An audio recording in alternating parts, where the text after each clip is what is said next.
Hello everyone, Sarah here at Three Little Potters, and I thought I would try to eke out time to do a quick tutorial for you. I'm going to show you how I make my mini mugs and how I'm sort of refining my process to be able to make more of these. I have just a few that are left from my last listing, and people have been snapping them up and wondering why there's not more to buy. So yeah, I'm going to try to make some more. I'm going to try to do a batch of 50. It's kind of a lot. We'll see if I get burnt out or not and how quickly I can do this. So as we get started here, I'm going to be using a needle tool to try to gauge where I'm cutting. Last time I ended up with a lot of mistakes in my bin. I don't know if you can still see any of them. Oh, maybe. There's some little mini mug remnants in there from where I just cut them off the hump inaccurately. So I'm going to gauge with this a little bit more carefully than I normally do. I use a thin rib to mark where I'm going to cut through with my wire tool. So those are my basics. Yeah. Oh, I also cut a little chunk off a sponge so that I can wipe out the insides of the mini mugs.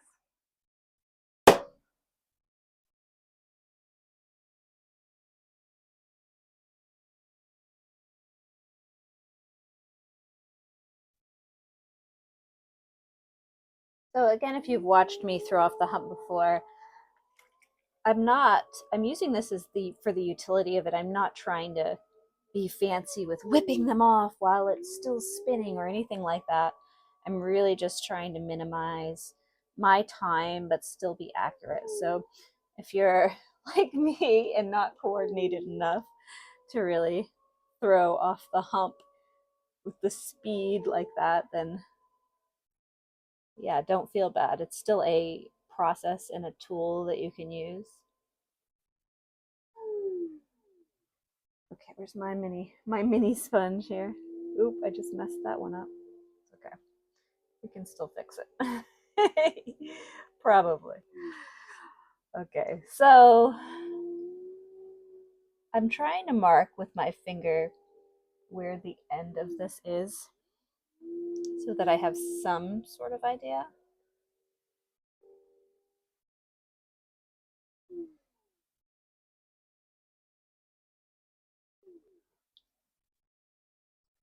So what I'm doing is to sort of train myself is I'm marking it like I normally would on a ring dish. And then I'm sticking my tool in just a teeny bit above that and making sure that I don't see my tool on the inside of these mini mugs. You know, I don't mark them when I'm doing ring dishes, but for some reason the depth of these and just the way they are, it's very, very hard to see inside. So I'm finding using the needle tool to be helpful so that I don't have a pile of broken mugs.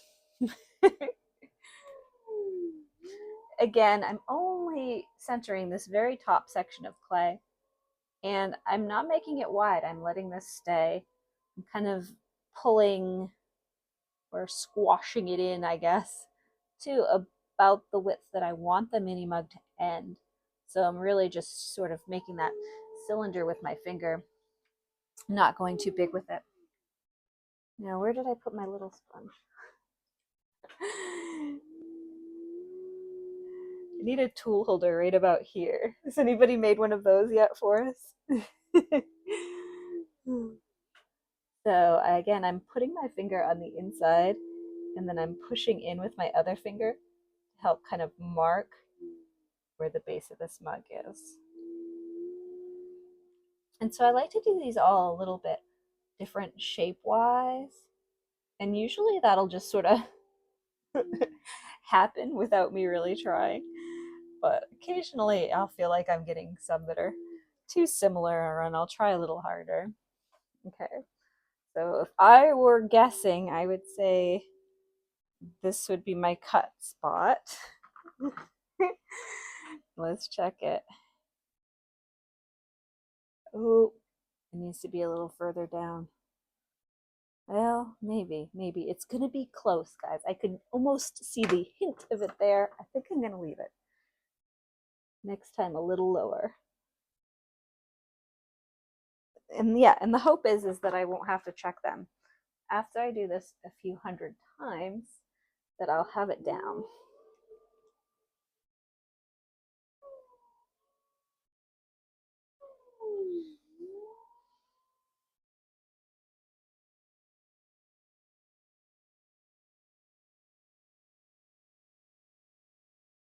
So when I'm doing things that are this small and fiddly, I'm not really thinking about pulling up. You're more just trying to shape it the entire time because it's so small and it wants to do its own thing, and it's very hard to keep kind of the way you want it. See here, we've got unevenness at the top, so I'm probably going to cut this one off. Though sometimes what I'll do if it's very uneven is I will just make it a spouted one. I'll just kind of pull the side over and let it be more of a pourer than a mug.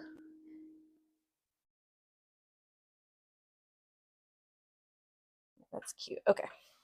So you can see these are pretty quick to do.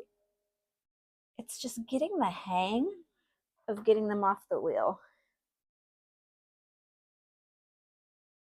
Again, a little bit too close. Okay. How do you train yourself to have correct depth perception for some little teeny dish like this? I guess that one was okay. All right, 3 down, 40 to go. So if I do make a bad cut line like I just did, try to smooth it back over with my finger a little bit and then go below it. Hopefully that's going to be good enough.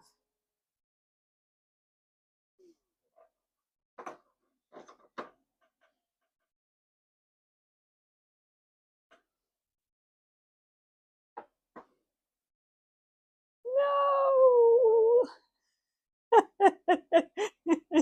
It's too hard to see it at this angle. The tragedy. Okay, should we try to fix it or should we let it go? We should let it go. It takes too long to try to fix it. Sometimes you can get them to stick back on and then go back down, but it's never very perfect in the end. So we'll let that one go.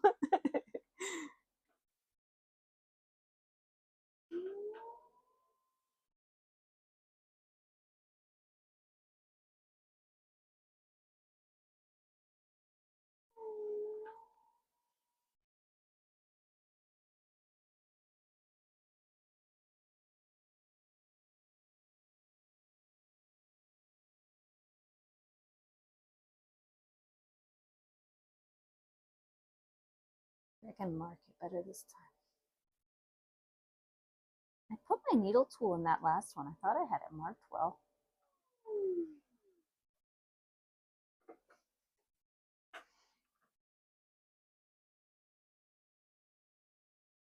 Ah, my sponges left something horrible in my pot.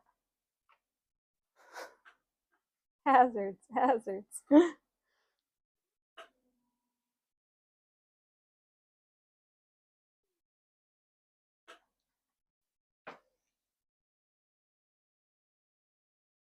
So I like this camera angle, guys, but I don't actually have a body cam. So if you could see what I'm trying to do right now, I'm throwing around my camera phone. And it's pretty silly looking, which is probably why I messed up the other one, because I can't really reach my clay. And it's very hard to see if I'm messing up or not. All right, let's get up and try. Hey. Hey, this one's looking pretty good. I didn't see the needle tool poking into it, so hopefully we're okay here.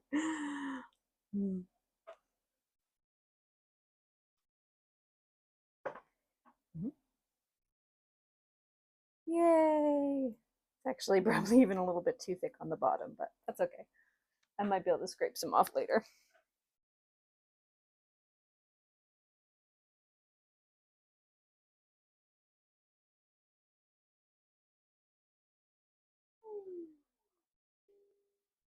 here, maybe.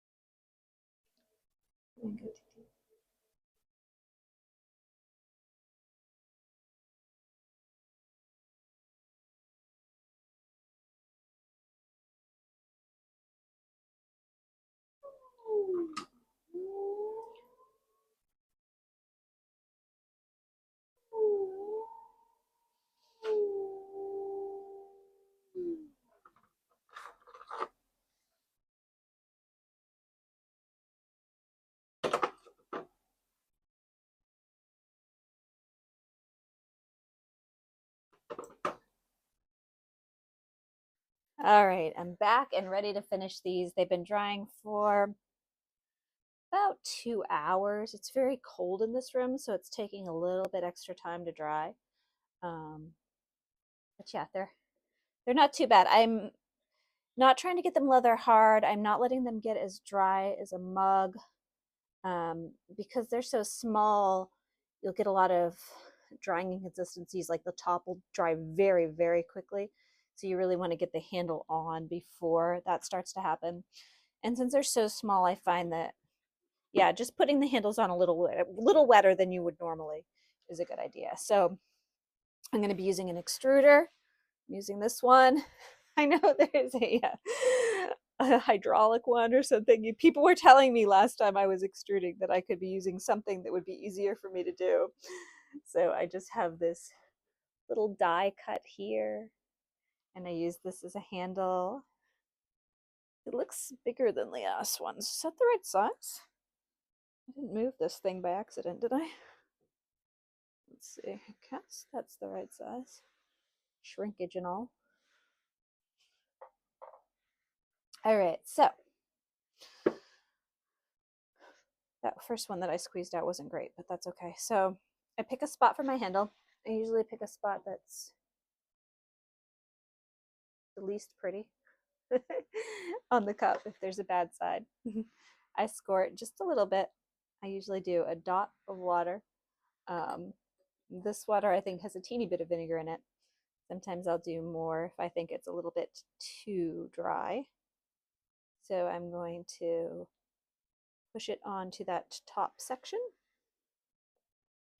And then I'm going to squash it against that bottom section. And then what I'm going to do is go in here with the paintbrush, and I'm just going to touch that up a little bit. Just kind of adding to that. And usually that is enough. If the clay I've extruded isn't too horribly wet, then I will go in and soften the edge of that handle. But I don't want to overwork it at this point because you end up making sort of more of a mess on the clay than if you just sort of left it alone. Okay, one down. And I did not make 50 of these like I had intended. Yeah, I just have so much going on right now. Let's see, let's set some of these over. I'm gonna zoom in a little bit for you. Okay, I had to let those dry some more. You're looking for, I want to be able to touch them without leaving fingerprints. So if I can't touch the bottom without leaving a fingerprint, that's when I usually decide that it's too wet. You can work with them when they're that wet, but if you do, you're going to have to clean up a lot more later on with the sponge, and it's usually worth it to not be that impatient. So wait a little longer, save yourself some time later on. So let's see if they're a little bit better to work with now. Again, trying to line that up. If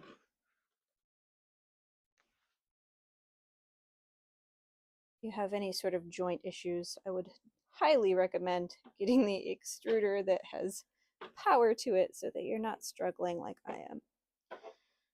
So when I line that up against the thing, I'll usually use my thumb as sort of a guide so that it stays enough of a distance off. And that clay that just came out of the extruder is very wet for some reason. It's that one might need a little bit of a time to set up before we clean it up a little bit.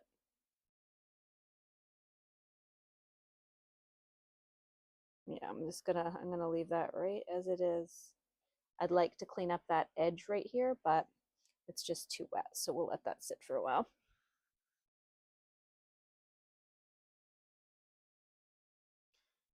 Again, I'm just sort of going around with a dry finger and just kind of smoothing that out.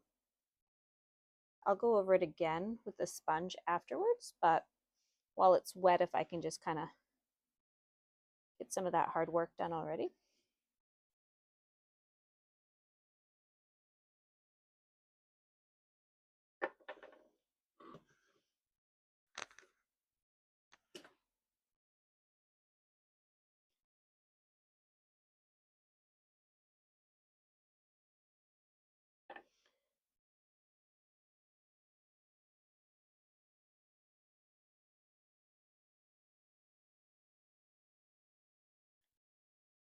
And this is the B-Mix clay.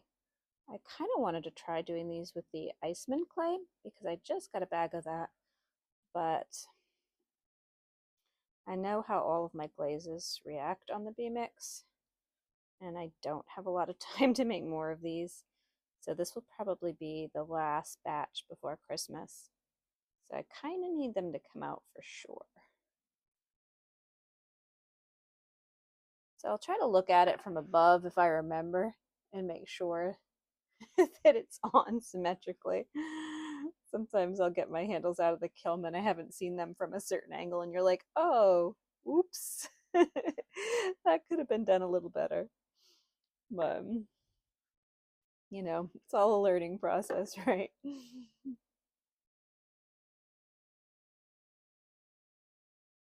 Again, just folding that right over my finger. It's almost midnight.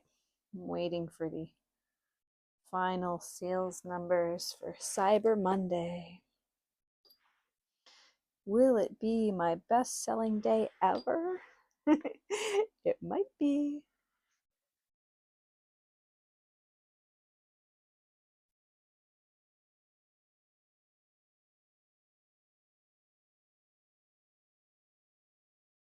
No, it's nice. It's nice when you're when you do well on a sale though, because then it's like, or at least this time of year, right? It directly impacts everybody's Christmas. You're like, yay! You're hearing the ka-chings, and I'm simultaneously going onto websites and getting stuff off my kids' Christmas list. All right, they're looking pretty good, right? Super cute.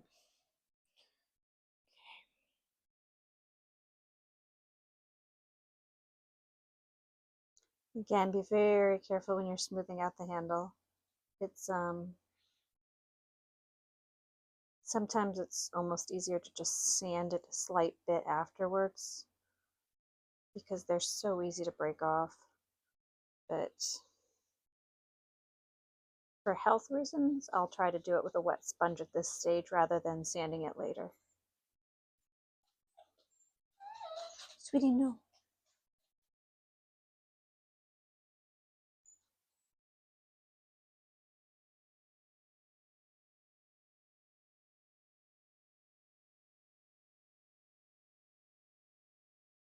I can't really fit the sponge down inside, so I'll definitely make sure that there's no, sometimes you'll get just a piece of random clay will have dropped off of something, the sponge or something, and it'll be stuck in the bottom, and it can be sharp once you're glazing it. So I usually just make sure that there's nothing sharp in there.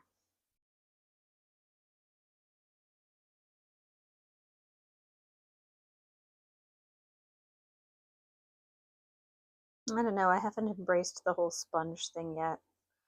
Not the whole sponge thing. I haven't embraced the whole stamp thing yet. I'm still just kind of signing my name with a needle tool.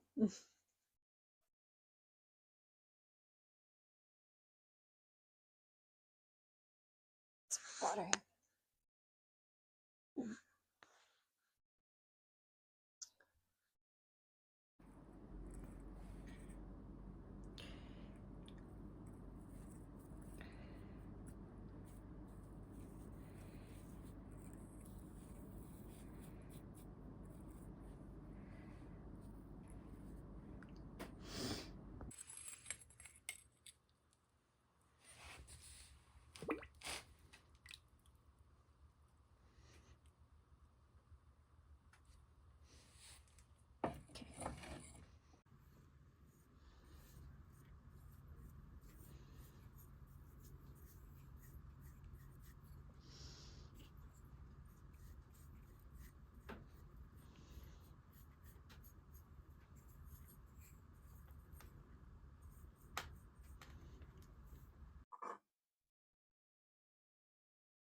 This is Dove Gray and Raspberry Mist. Interesting. I feel like that combo is going a bit cool tone. Strontium Gloss and Dove Gray. Dove Gray is the base layer on that one.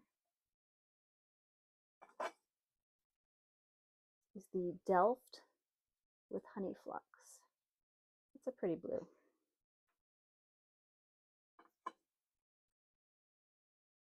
Strontium Gloss and Dove.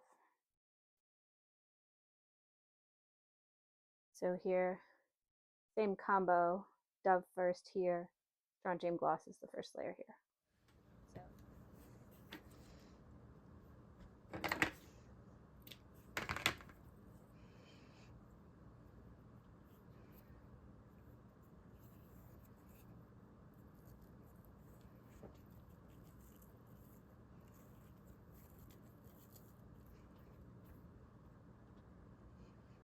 So here I'm just going to arrange some of them for a photo for the listing.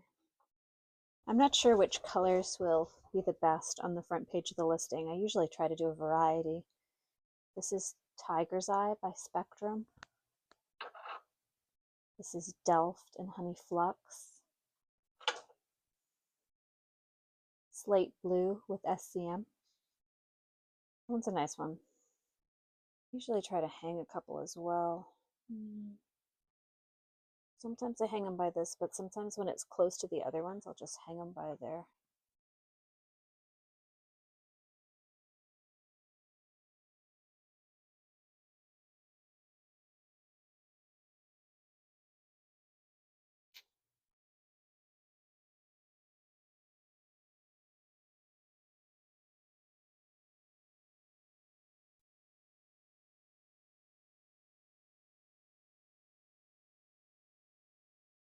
Thanks for watching my mini mug tutorial. I hope it was a help or inspiration to you, and I would love it if you like and subscribe and followed my channel.